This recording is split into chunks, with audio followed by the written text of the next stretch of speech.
Okay, so what I'm gonna do is I'm gonna make a tier list today, and I'm gonna select some random characters, and we will rearrange the tier list a bit later, but I'll start with the characters that I know most, and then I'm gonna start putting them in categories, um, that I think that it should be in.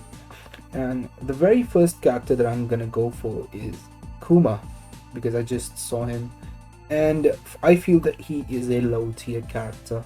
And the main reason for that is he would have been lower mid tier in season 3 for me, but because a lot of other characters have gained around him have gained like good buffs like Lars and other characters, he's largely remained unchanged, and that is a big factor in a lot of these tier lists, that how other characters around certain characters have gotten stronger, and some characters have either been nerfed or they've remained the same. So that has actually affected some of the tier lists as well. And a big example of this, I feel, is Dragunov. And I still think that he's a top 25 character, but he is not in the realm of top 15 anymore. He could have been argued for top 15 in season 3, but not anymore. A lot of the characters around him have gotten stronger, and he hasn't gotten. His new move is, it's pretty bad, considering the new moves that other characters have gotten. Like, it's not the worst move in the game, but it's just too slow. It's 22-23 frames, and even though it's homing, it doesn't complement, if you know what I mean. Like, there should be a move that complements a character's game a lot.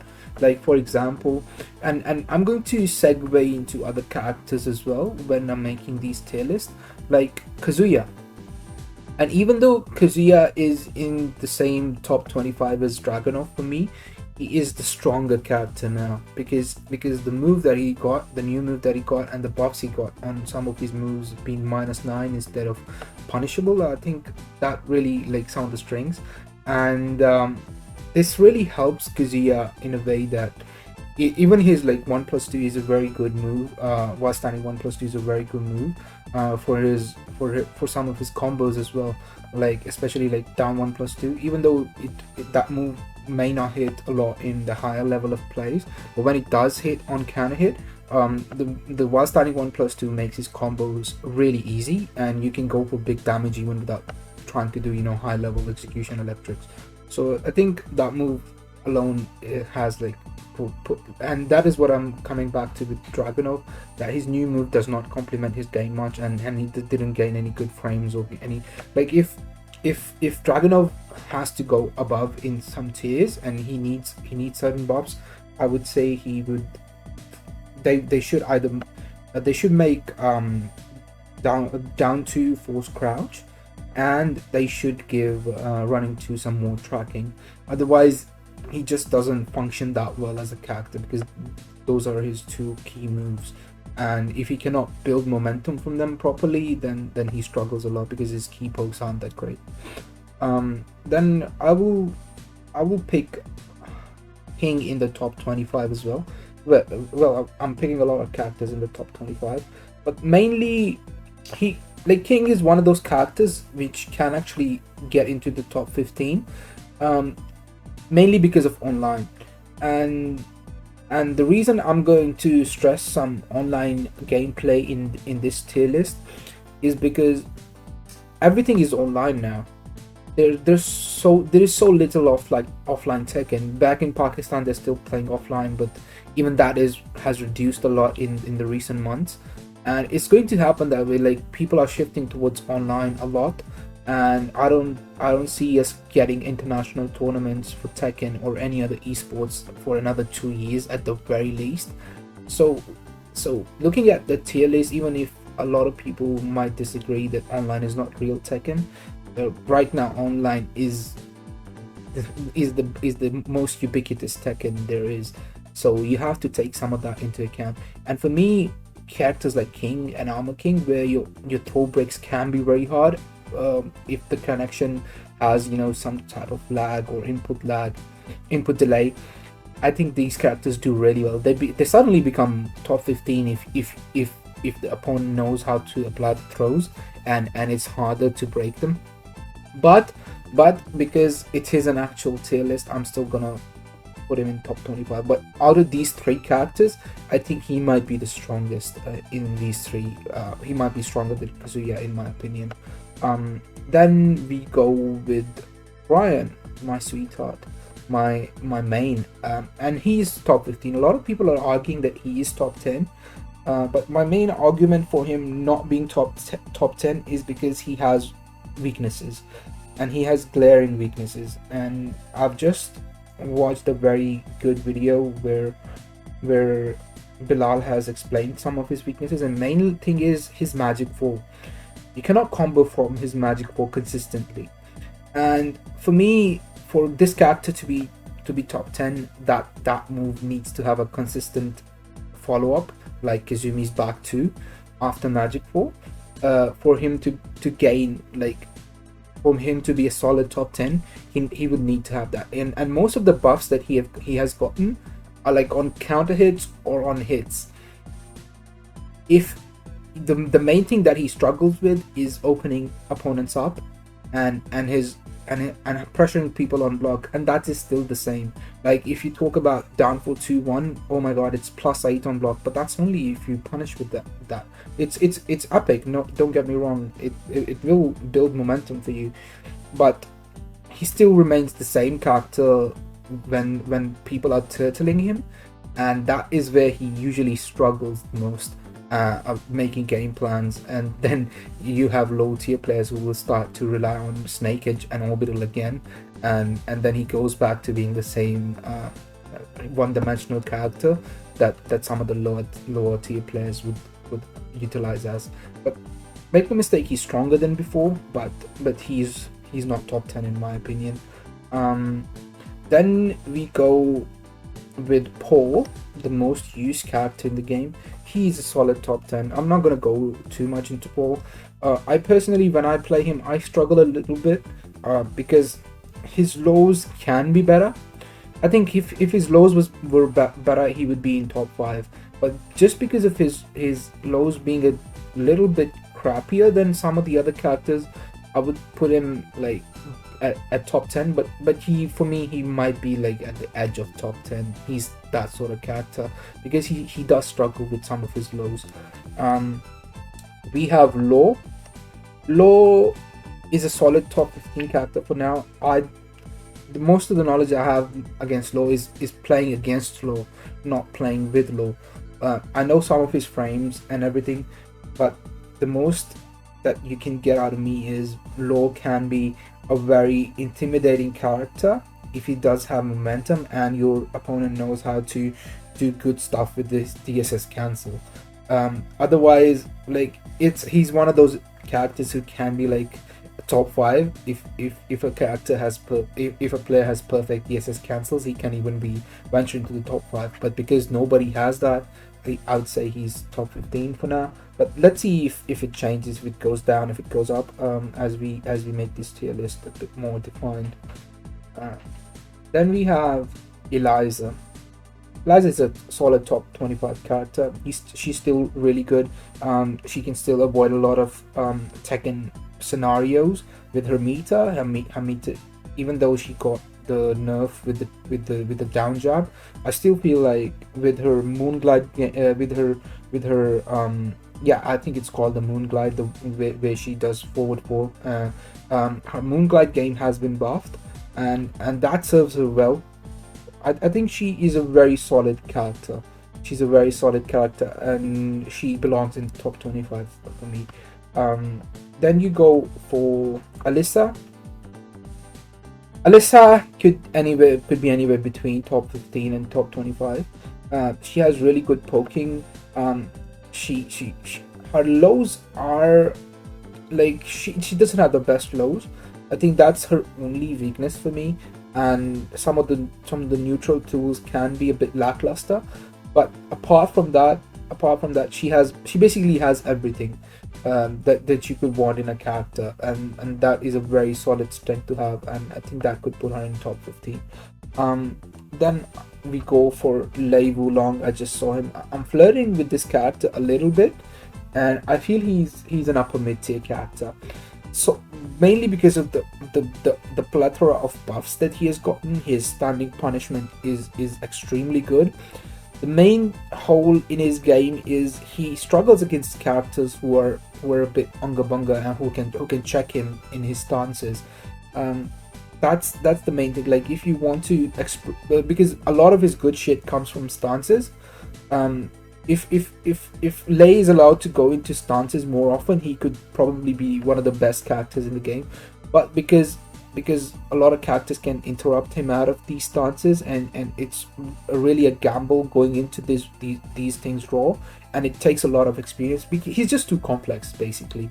So if a player is willing to go deep into the crevices of Lei, I think they can get a lot out of him. Because of that, I will put him in upper mid tier. But yeah, that's my main reasoning of putting him in upper mid tier. He's a very solid character, and the only reason he won't make it in the top 25 is because he relies too much on his stances. Then we have Jin. Jin is a top 15 character for me. As I said, there will be some characters that will go up and down. I might be let's put Alisa down for now, because there are other characters that I might be inclined to put in the top 15 or top 10 even. But Jin can even actually be argued for top 10 in my opinion. Let's put him in top 10 for now, but we will define him later, because he's just a perfect character. Like he has everything. Like if you say, okay, what does my character need to have? Like if you have like a character like Bryan, if you have a character like Paul, and you have a character like Kazuya, you're playing with those characters. You're playing with Dragunov. You're saying, oh, my character has this weakness. If you look at Jin, he doesn't have that weakness, if you know what I mean. His poking game is excellent. His pressure is excellent. He has gotten some nerfs with his plus frame game, but even that doesn't matter that much, because his poking game got buffed a lot, and Tekken is a poking game almost, and that serves him well. So I think he still can be a top 10 character. Then we go with Akuma. Okay, top 5. Enough said. He is still one of the best characters in the game. He could be the best if you can utilize him, but that's the main issue. Like, not many players can utilize him to the fullest. But when they start to pull off those combos, and they start to pull off those mix-up with while standing 2 down 3, even if a player doesn't have really good fundamentals, if he can mix you up well with the Akuma, if he has good mind game, he can actually fuck you up, and he has good execution. That's the main thing. If he has a good execution, he can follow through with his combos. He can do good wall pressure.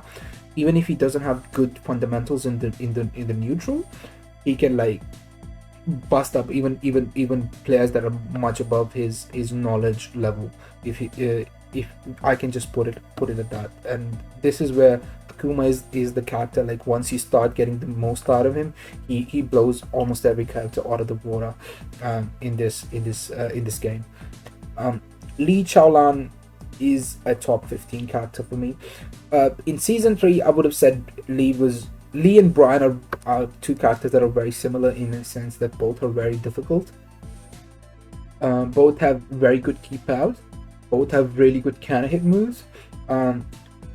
Where Lee, I was willing to put Lee above Bryan was his ability to have better poking than him. He has a 13 frame down forward 1, which serves him really well, and his punishment is really good. But because of the buff to the down forward 2-1 punish with Bryan, the frames on that, and because Bryan's combo routes are much more flexible than I would say Lee's. Lee's are flexible too, but they're flexible on a very hard level. I think Lee's combos are a bit harder than Bryan right now. Bryan's Magic 4 is harder. It's like a basic. If you see these characters, there will be some things that Lee does much better, and there are some things that Bryan does much better. So it's a point of which hard character you want to invest in. Then of course Lee has the easier backdash, Bryan has the harder backdash. So at the end of the day, these two characters for me are extremely close all the time. But I would say Bryan is slightly better than Lee in this season. Then I have Geese. He's top 10. He's a character. He's one of those characters who you see like getting nerfed all the time, but his main strength, people say his 2D bullshit is his main strength, but I would say his neutral game is his main strength. You can just stop a lot of things with his jab. I think the main thing he has is that is very underrated. It's his 1-2. His 1-2 is a high mid, and the mid is safe. So you can either go for 1-1, 1-1-2. You can go for down forward 1. His down forward 1 is ridiculous because it sometimes feels like you're just jabbing with him, and he doesn't look like it hits very low, but it has a very good hitbox, and it stifles people a lot. And his neutral frames are good, and once he has Mita, we all know what he can do. He can take up to 80% of your health. Still, you might have seen some combos, main man still doing like 80% combos with him with 1 Mita. So yeah, he's still like it has gone down to like 70% now. I think with Mita with 2 or 3 meters he can get up to 85-90%. But with 1 meter, it has gone down to around 75%, 70%. So that has toned him down a little, but he's still a beast, in my opinion. Then you go for Kunimitsu. I don't have much knowledge of this particular character. I'm just gonna put her in top 25 for now, just because. No, not top 25. She is not top 25. I think because she has very bad lows. I think she's upper mid tier. Because she has a lot of things to confuse opponents with still, and the meta is still developing on her. She could be anywhere between top 25 and upper mid tier, but for now I think she is a solid upper mid tier. Okay, I've been thinking about this a lot, and I'm gonna put Kazumi in top 10. She's my main, and I grumble about her a lot, and I was actually not even putting her in top 25 just like a month ago because I was so mad about the wall running thing. But I've had a lot to think about with Kazumi, and I think she's on the precipice of top 10 or she's in top 15. Like it can be argued with Kazumi, like if you play perfect Tekken, she's top 10, but if your Tekken, your fundamentals are not on the ball, she can go down to even top 25, because then you can struggle with the predictability of the character. But for now, I'm just gonna put her in top 10 for now, but let's see if we have to change that standing a little bit later. I'll go with Eddy, low tier. I personally struggle against this character, especially if I don't play him much and he suddenly pops up. He can bust you up if you forget like which character you're playing and how to punish with that character specifically. It can be really hard against him, but once like if I'm playing with my main Kazumi or Bryan, I know how to deal with this character, and then it becomes much easier. You go with Marak. He can be top 10, but I would put him in top 15 right now because he has a lot of weaknesses when it comes to poking. Once he builds momentum, he's a beast, but because of his weakness in his poking, I would put him in top 15 for now. Let's see who else we have. Leroy, top. I'm just gonna put him in top 5 for now. A lot of people are gonna give me flack and say he's not even top 10. But in my opinion, especially like if you consider, as I said, there are some characters where I'm gonna consider the online play a lot, and with Leroy that holds true because of his ridiculous parry, and a lot of, he basically has no weakness, and that goes a long way when you're playing certain characters online. if your character doesn't have any weaknesses, and they can smother your opponent with really good mix up like back forward and hell sweep. It's just ridiculous with the range of some of his moves. Even though they have been toned down, he's still a ridiculous character, and I think he can be in top 5. I think Geese might not be top 5, he might be top 10. Let's see, Julia, she's top 5. She might even be stronger than Akuma, depending on like how you are getting the most out of your character. But Akuma, and it's a big argument on who might be stronger. Steve, I think he might be the best character in the game right now, just because of how safe he is in everything he does. I think if you have the down forward 2 combo and some of his technicality on point, he's no doubt the best character in the game. Like it's for me, these are the top 3 characters: Steve, Akuma, and Julia. You right now, it's like it's interchangeable. Akuma could be number 1, Julia could be number 1, Steve could be Julia might not be, but main thing is these two. It's between these two of being top 2, and she rounds off the top 3. Like this is my top 3 personally. Then you go with Katarina. She's a low tier character for me. Surprisingly, we haven't had many characters in lower mid tier, but I think we're going to get them. Leo is one lower mid tier. I'm not going to go too much into this character because I don't have a lot of knowledge regarding this character, but from what I've seen in different tier lists, and I'm going to trust some of the pro players here and say that this character is lower mid tier because I haven't seen this character dominate a lot. I struggle against this character because I don't have a lot of matchup knowledge, because I rarely ever see this character online. I can basically I've been playing Tekken for over 9 months now, and I played a lot. I've cooled down in the last month or so. Ever since the end of season 3, I've cooled off on Tekken a little, but I can still say that I can count on the number of hands, the number of time I've encountered Leo in ranks. I will still be left with some fingers. Gigas, man, this is one character I'm inclined to put in even upper mid tier, and people might say that I'm crazy, but the main reason I would put him here, like, he's the highest win ratio in season 4. That alone warrants some attention towards him. Okay, he's the highest win ratio in season 4, but by a mile, and that's Katsuhiro Harada's words. And main thing about him is like he punishes fucking everything.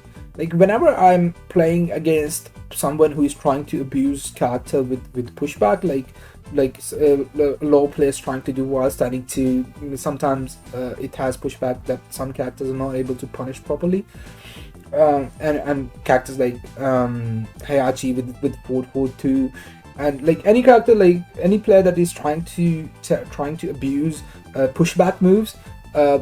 Even Bryan, like sometimes people will try to do down 4-3-2-3. Even though it can be punished, there are specific punishes for every character where they can reach him. Sometimes if you're playing online, it's very hard to not rely on the 10 frame your jab punish, because your jab punish is something that you might want to do in a lot of situations just automatically, because your online frames might not be as reliable as you think, and you might just go for a 10 frame punish a lot of the time, and that is where Gigas shines a lot. Like his punishment is just ridiculous.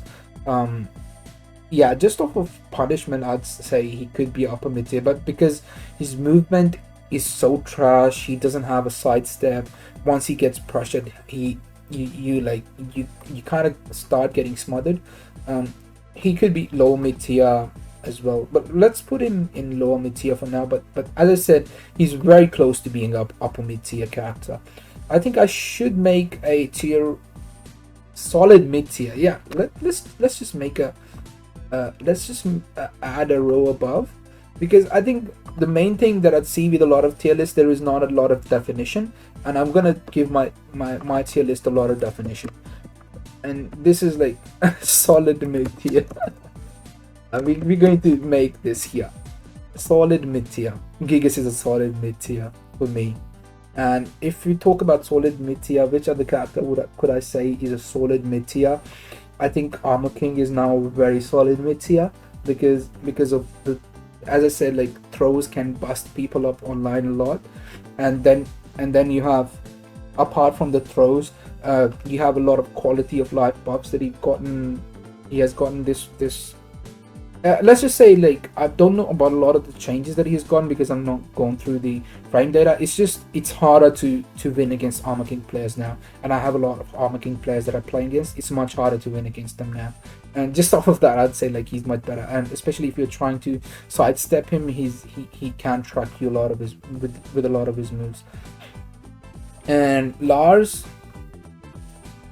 is another solid mid-tier character now, and I was actually convinced that he might have been a low tier character before, but because of some of his buffs, a lot of he still struggles a lot. He's not going to be in upper mid tier anytime soon because a lot of his good shit is locked behind silent entry or going into crouch. But if you're talking about neutral play, he still struggles a lot in terms of building momentum. His only move with which he can build momentum in the neutral is his low, that gives him +5, but then that's launch punishable. So just because of his combos are good, you cannot like not everybody is going to be launching you every time. So I think for now he's lower mid tier for now. Shaheen upper mid tier. I don't think we need to go too much into it. It's just that he's been getting nerfed a lot. He's a very solid poking character still, but his pokes are quite nerfed, and it's just the other characters are much better. Let's just put it that way and be on with it. Zafina, top 10. Yeah, easily top 10. And you have Fakumram, who can be top 5. As I said, I would need to revamp this because I have to find space for Devil Jin. So I think Leroy is the character that might be bumped into top 10. And then, man, this is becoming hard. This is becoming really hard. Okay, then I think we can pop Jin down back, and we can do this. We can pop Law down a little bit as well. But Law would without a doubt would be the best top 25 character here if we're talking about it like this. Okay, and Jin would be the strongest character in the top 50 for me. We might need to tinker a bit more, but right now it's kind of looking like this. Then you go with, yeah, I'm pretty happy with the top 10 actually. Kazumi is a bit finicky, but yeah, I'm pretty happy. I think Bob will be the character that rounds out our top 15, and I think this could be Bob's place in the top 15. This or this. Yeah, I was just 2 weeks ago. I was. This would have been my placing, but I've had a change of heart because it's like that sentiment was coming from unfamiliarity against Bob players and them rushing you down with a lot of his strings. But he's still a character which requires a lot of commitment from the players, and there are other characters who are much better in either poking. Like if you're talking about the neutral game, Kazumi beats Bob anytime soon, any day. Like if you're talking about the nitty-gritty poking game, Kazumi will beat that character in a lot of things. With punishment, Kazumi would beat him a lot, because even though Bob's with punishment is now really good, it's actually epic, but I think Kazumi will beat just because of the sheer simplicity of her with punishment. With the range, you can just go, you could just run into the 4-3, 4-3-3, 4-3-2 punish. you can the 3-2 is like very underrated. Like I punish shit ton with 3-2, and it's really easy to just go into. It's very easy to punish with that. So this could be something that we are talking about here. Then we go with Ganryu. Ganryu is a top 25 character for me. He's a character who is very underrated, and he's one of the highest win rates because his pick rate is that might factor into it, because his pick rate is so low that when he comes on, people just don't know. I still don't know what the fuck he does a lot of the time, but I do know that he is one of those characters who has difficulty gaining momentum because some of his pokes aren't that great. His jab is like 12 frames, so just off of that, he immediately has some weaknesses. Yoshimitsu, I'd say, is a lower mid-tier character, just because a lot of people would shit on him and try to put him in the lower tier, but I'd say he's a lower mid-tier character just because he's so fucking unpredictable to play against. If there as you go on, as you start playing Yoshimitsu character, you start developing a taste of how to counter most of his shit. But any Yoshimitsu player with even a shred of creativity can actually take Yoshimitsu up to this even. So I'd say he's low mid tier in that regard. Then we go to Anna. Anna is up. Anna makes a case for top 25, but right now we'll put her in upper mid tiers just because you have to just go in with her. She's still a fucking gambler. You just have to go in with her too much for me to say that she's a solid top 25 character.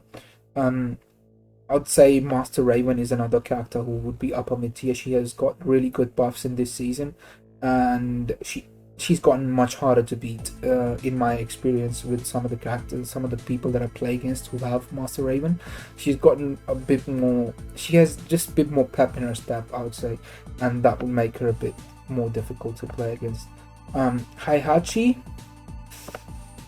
right now I'm going to put him in top 25 because he's that character who a lot of people will struggle against if they know how to start pressuring with his mids, because even though his lows are, that's the main shtick with him, with Heihachi. That's why he's never like top 20 or A plus, is because his lows suck. Otherwise everything he does is probably, even like if you don't count lows in the game, he's like the best character, probably like top 5. Like if there are no lows in the game and you're just talking about mids and highs, he's like he goes here, just because of lows he goes down here. So that's the main thing, and his while standing punishment sucks ass. Yeah, you could say he's upper mid tier, but we can define it a bit later. As I said, at the end we're going to have a bit of a shuffle. Miguel is solid upper mid tier. Yeah, I'm gonna go with upper mid tier for now.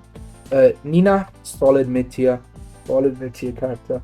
She's very viable now, but I still think that these characters have a leg up on Nina a little. I think Anna is stronger than Nina for me, just because even though some of Anna's moves are bad, but yeah, she just has more unpredictability in her game, Anna, I would say, and like she gets, if your opponent is yeah, that's one thing, like she's very good in short sets. Nina, I would say, is better in long sets, but in short sets Anna is better. And most of the time that you're playing online, you're doing short sets. You're getting a lot of one and dones. Even when you're playing in tournaments, you're doing first to twos or even first to ones. Like if you're just doing a tournament like 8-man tournament that you go online, create a tournament, you're doing first to ones. And Anna is the character that will shine over Nina any day. So I'll put it like that. Horong is top 25 for me. He's a top 25 character, and I think Shayu can round off the top 25, and I think she might be a bit stronger than Ganryu for me because of her new buffs, and her new low is just ridiculous. I don't know why she got that low, She should not have like she got that low, but I don't think she should have some of the properties that are associated, because that low is everything. It forces crouch. It is a high crush. It gets her in back turn where punish is not guaranteed apart from very few characters. She's basically guessing. The punish is not guaranteed. Like even if you block that fucking low, a punish is not guaranteed on her. That's how overpowered that move is. It's just fucking ridiculous. Noctis is a solid mid tier. Like he has range and he can hurt you a lot, but at the end of the day, he's one of those characters that's going to struggle a lot, especially when it comes to the neutral, and he doesn't have great lows. That's the main like any character that doesn't have good lows is always going to struggle. The only character that's like a paradox to that theory is probably Paul, because he doesn't have best lows in the game. His lows are, I would say his lows are above average, but yeah, he struggles a bit when it comes to the lows department, and still he makes it the top 10 just because of how ridiculous some of his evasive moves are. His down forward 2, they're just ridiculous moves, and obviously at the wall he's a monster. Claudio, I think Claudio would round off our top 25. I think we may have one character extra in top 25, and this is where I was saying I might have to tinker a bit later, and this is where Heihachi goes down a bit, because as I said, his lows aren't good. Obviously Panda, you have to put Panda in there. Fang is a solid mid tier. He does everything really. He does everything good, but he doesn't have like. I'm just gonna quote main man here. I know people are like, oh main man this and that, but to quote him, he has good moves, but he doesn't have great moves, and I'm gonna leave it at that. Josie, upper mid tier character. She has a lot of good shit. She is underestimated a lot, but the main thing with Josie is she becomes very hard to play at higher level, because once an opponent knows when to interrupt Josie and the matchup, she struggles a lot, because a lot of her good stuff you have to go into CD, which can require a bit of execution, kind of like, and then a lot of her moves transition into the CD, or from her different switch stances. You have to transition into a lot of moves, and when your opponent knows when to interrupt her, she can struggle a lot. She's very good, but I don't think she's top 25 material. This character is lower mid tier. You could say she can be argued for low tier, but just because of how fucking annoying she is, I'm even inclined to put her in mid tier. But because she has a lot of shortcomings, I'm gonna put her in lower mid tier. Negan, solid mid tier character. Solid mid tier character. A solid mid tier character is for me is one who can basically do a lot of things really well, and they have weaknesses, but they can do a lot of things very well, and they can trip up these characters here. Like these characters, solid mid tier, are ones who can go toe to toe with up to these characters. They can go toe to toe with these characters. They will struggle against characters that I've put here, but up to these characters, they can go toe to toe with these characters. Jack is another upper mid tier character for me, just because of the fucking range of some of his moves and how difficult it could be to get in. He's an upper mid tier character. He'd probably be like one of the top upper mid tier characters. And just going off of that, I think Lei has a lot of things that are locked behind stances, and a lot of weaknesses that we discussed before. I'm gonna put him in solid mid tier as well. He might be stronger than Nina for me. Nina could be stronger. Nina has gotten good buffs, but yeah, we'll visit these things a bit later as well. This solid mid tier character, and to round off the lower mid tier, we have Lily. She just in season 3, I would have argued that Lily is a solid mid tier character, because she has like the best sidestep in the game. And if you have something that you do best in the game, you require recognition. You require, you can say like that character does really well, but then you go and see her moves. She has shit tracking, shit range on some of her moves. She immediately goes down. Like, she has a lot of holes in the game. Asuka, solid mid-tier character. She hasn't gained a lot in the, and as I said, like, solid mid-tier characters can fucking obliterate characters up to top 25 if you put in the time with them. And I think this, holy shit, I've actually made a very compact tier list, for me at least. Gigas, man, Gigas solid mid-tier character, top of the solid mid-tier. I just play this character. I just know that with the punishment and with the correct use of down 3+4, which is basically his sidestep. He cannot sidestep a lot of his shit. If you have to sidestep, you have to be frame perfect on a lot of your sidesteps, and there are some things that he can sidestep that other characters can't. If you I'm not gonna go too much into it. There are certain specific things and strings that only he can avoid, and other people can, like with sidestep 2 or some other moves. So he's a character that you need to lab a lot, and a lot of characters here obviously you need to lab a lot to unearth their potential. But for now, I think Gigas is a solid mid-tier character.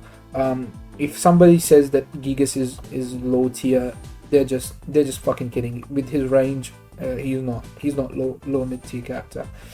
And just to recap, so this I think that I'm pretty happy with this. I think Marak can be here.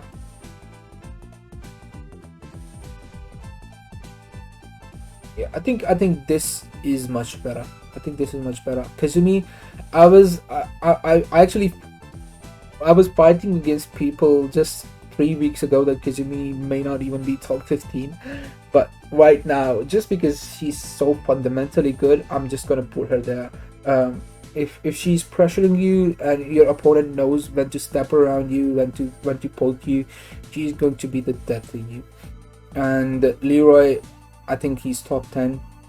In my opinion, nobody can change that opinion. People, a lot of pro players are saying that he's not he may not be in top 10, but I disagree with that.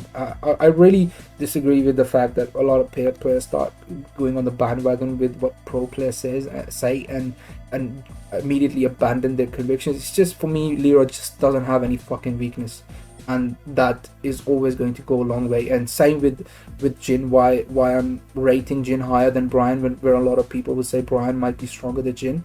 Jin just doesn't have any fucking weaknesses, and that is where you shine. Even Kazumi has weaknesses in her game. Paul has weaknesses in his game.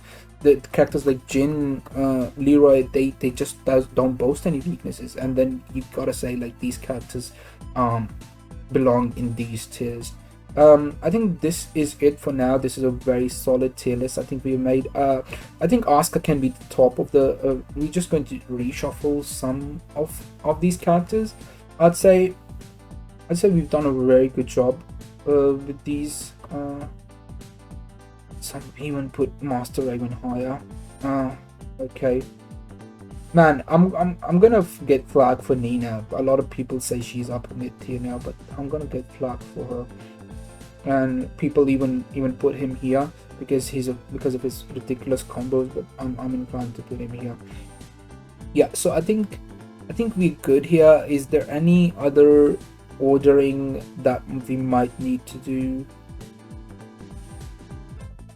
Chaoyu might be top 20 material, but I still think Dragunov has a bit more on Chaoyu, just because he's still a very solid character. I think he still beats Chaoyu in terms of the amount of good matchups or like matchup specificity.